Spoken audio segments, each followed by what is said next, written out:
I am looking forward to sharing my Christmas message with you for 2022. And the title of the message is Peace on Earth, ? Really? And I've put it as a question mark because sometimes, in some situations, we feel like anything but peaceful at Christmas time. So I thought I would share a little bit about that with you and some practical ways that you might be able to bring peace into situations that you face over the holiday period. Luke's gospel records that Jesus' birth was announced by angels to shepherds, a great company of angels praising God and saying, "Glory to God in the highest heaven, and on earth peace to those upon whom his favour rests." On earth, peace. And I've posed this as a question because, as I said before, sometimes Christmas time feels anything but peaceful.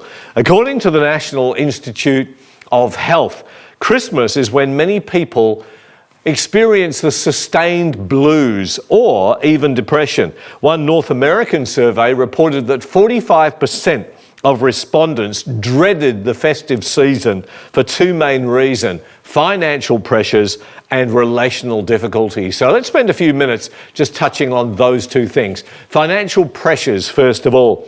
Some people experience budgetary burdens because they're just doing it tough in life. But for other people, their wealth woes are self-inflicted.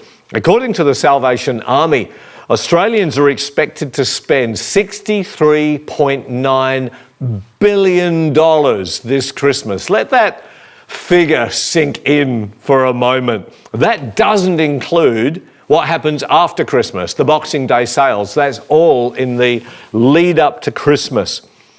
What could you do with that amount of money? $63.9 billion. How about we took that money and directed it in a really healthy way? We could end homelessness.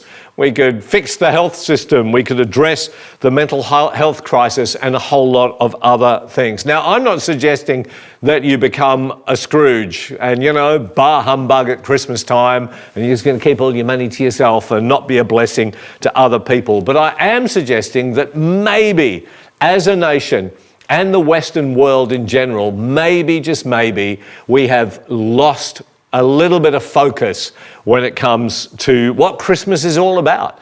Because it's not my birthday or yours, it's Jesus' birthday. And what a bizarre birthday it would be if we arrived at the party and everyone gave gifts to everybody else but not you. Wouldn't that be strange? But that's invariably what happens at Christmas time. So some good things to consider when it comes to financial pressures. If you don't have it, don't spend it. If you can't control your credit card, apply plastic surgery to it. If they don't need it, don't give it. Christy and I have arrived at that. We just said to each other the other day, there's actually nothing that I particularly need or want at Christmas time, so please don't buy me anything. I said that to Christy, she agreed. So we're not buying anything for each other. We're going to buy something for each of the kids. But, if you don't need it, don't give it. And maybe consider giving a gift to a charity and then letting someone know in a card that you have made a donation to this charity on their behalf and wish them a Merry Christmas. I'll give a quick plug here to Bayside Community Care and the wonderful work that our charity arm does throughout all of the year, giving thousands of hot meals to homeless people, to people doing it tough in life. Think of the children that we've adopted in Johannesburg and our Acres of Love home, the abandoned kids. All of those things are ways that you could give a gift to Jesus this Christmas by doing something for the least of these. And then, of course, there are relational difficulties that cause stress at Christmas time as well. Christmas can be challenging because we have to spend time with people that we haven't seen all year. They're called family. And we got to just bring the elephant into the room at this time and acknowledge that some family members for us can be extremely triggering. For some people at Christmas time, they're estranged from family. Others have lost loved ones during the year, and Christmas time just accentuates their grief. If that's you, be gentle on yourself and allow God to minister to you and bring comfort to your heart. Other people are away from family members and really, really miss them at Christmas. I remember one of the worst Christmases I have ever had was when I was in Bible college. And, you know, I'm from Perth in Western Australia. All my family live over there. And Bible college was in Katoomba, the Blue Mountains of New South Wales. And so most of the other students, they were from the eastern seaboard of Australia. So at Christmas time and other holidays, they just go home to Melbourne or Sydney or Brisbane. It was less than a day's drive for most of them. But for me, it would take me 3 days to drive home, or an expensive plane ride, which I just could not afford as a poor Bible college student. And so this particular Christmas time, I stayed in the Bible college in New South Wales, and all the other students and staff had left. And so in this massive 3-story old building in the heart of Katoomba, I was rattling around. There was no kitchen facilities that I could use. It was an industrial kitchen that was closed. There was nobody else there. And the streets seemed to be fairly deserted as well. I remember just wandering around on Christmas Day, feeling so lost and so lonely. There was nobody that would take me in. I hope you feel suitably sorry for me right now. It was a really tough Christmas. I say that because maybe you're on your own this Christmas time, and we do have an open house at Bayside Church. So there are families in our church that could help connect you. So if you do want to just let someone know in the chat feed right now that you're going to be on your own, maybe, just maybe, we can connect you to somebody so that you don't spend Christmas Day on your own.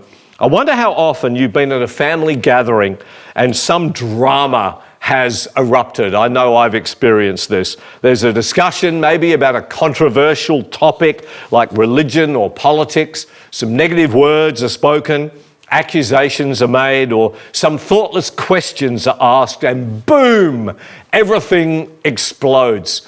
Thoughtless questions like this. These are ones I've heard over the years.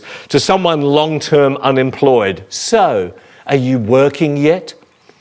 To someone that's living with a long-term illness, maybe there's no cure for it, and people say, are you getting any better? Maybe you're single, and so, you know, I was 34 when I got married, and so as an older single guy, I remembered people always asking that question, you know, have you got a partner yet? You got a girlfriend yet? And maybe you're in that situation, and people are always asking you about that. What have you been doing this last year? How long do you have? You know, 365 days in the year. What have you been doing? What have you been up to? Or the worst question is, what do you know? Isn't that annoying when people say, so, Rob, what do you know? How long do you have? I know a lot of stuff. Or you get some dear older auntie or grandma who comes up and goes, dear, have you put on weight? Horrible, horrible questions. You're still figuring out what to do in life, and some thoughtless relative asks you, when are you going to university, or when are you going to get a proper job? All of those sorts of things. We can leave feeling pretty upset about family gatherings.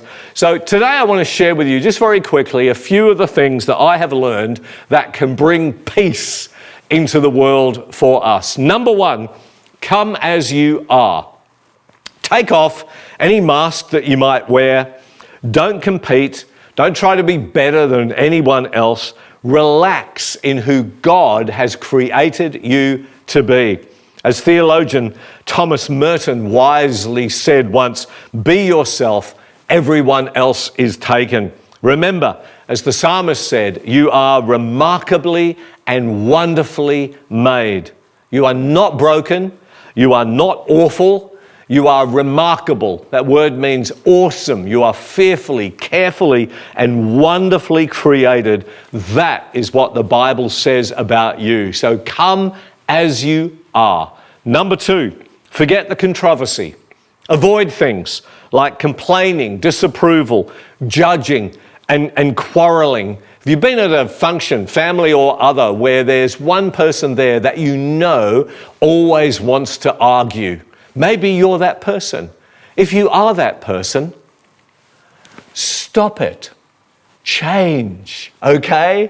Don't be the person that always has to argue. I remember as a young guy going around to my family for Christmas time with my closest family, my mum, dad, and my brother and sister, and we'd go and visit the broader family, and they were wonderful people, and I loved it, and there was many extroverts, and it was a really great kind of party atmosphere, but my dear uncle always had to be right. He was addicted to being right. And whatever anybody would say, he would either contradict it or he would say, well, yeah, that's only partially true, and then would fill us in on all of the other details. And it got incredibly boring over the process of time. Don't be that person. It's really important. Steer clear of intensely personal, too serious, divisive, or controversial topics, and promote a balanced ebb and flow of discussion in a light-hearted way. The focus is on the moment and being in the moment. I find Proverbs chapter 15 and verse 1 very helpful in lots of life's situations. And it gives this wisdom, which is over 3,000 years old, but still so relevant to today. A gentle answer turns away wrath, but a harsh word stirs up anger. If things are getting a little emotional and a bit stirred up, make sure that you remain gentle, kind, calm.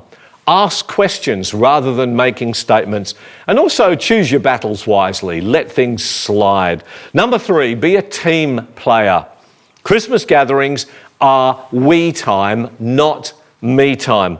Consider 1 Corinthians 12:14, where the apostle writes these words, "The body is not made up of one part, but many. It takes many people at a family gathering or a social gathering to make that gathering a success." I think pretty well every gathering I've ever been to, be it Christmas or another social time, there's always at least one person who does not help. Don't be that person. I can think of a person that, every time you get together, they remain at the table talking to somebody else.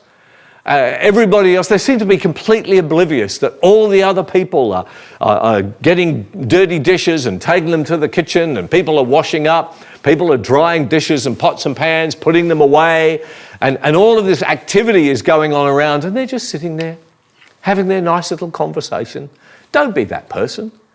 When I was living, before I got married, when I was living in a share house with a group of mates, and there was one guy in the house, his name was Tim, and he would just never help.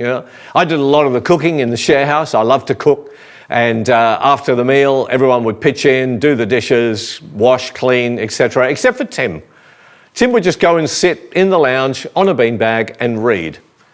And I remember one day being completely infuriated by this, and I scrunched the tea towel up and I threw it across the room at Tim. And I've got to say, I was a really good shot. It landed right on his lap. And he put his book down, he picked up the tea towel, gave it a shake, folded it, walked into the kitchen, hung it up, and then went back and sat in his beanbag again. Now, that infuriated me even more, of course, but of course I was wrong as well, because instead of dropping hints or tea towels, I should have just said, "Hey Tim, why don't you just get up for a few minutes and come and help us, and then you can sit down and read." Clear communication. Don't be that person who does nothing. Don't be the me time person in a we time event. See what you can do to contribute without being asked. Make sure that no one gets stuck doing all the work. When everyone works together in preparing, serving, pouring and conversing, then peace can fully bloom. But everyone has to be a team player. Now finally, number 4, remember it's time limited. Any Christmas do, any social gathering, it's time limited. You're present just for a dinner or for a lunch or just a short period of time. So it's an opportunity to exercise the fruit of the Spirit. The Apostle Paul talks about this in Galatians chapter 5. Things like love and joy and peace and patience, kindness, goodness, faithfulness, gentleness, self-control. All of these wonderful qualities. And if you're anything like me, I possessed these in perfect form all the time when I'm on my own. But then I get together with other people, and suddenly I have to draw on the well of the fruit of the Spirit that I have been fertilizing for weeks, months, and years.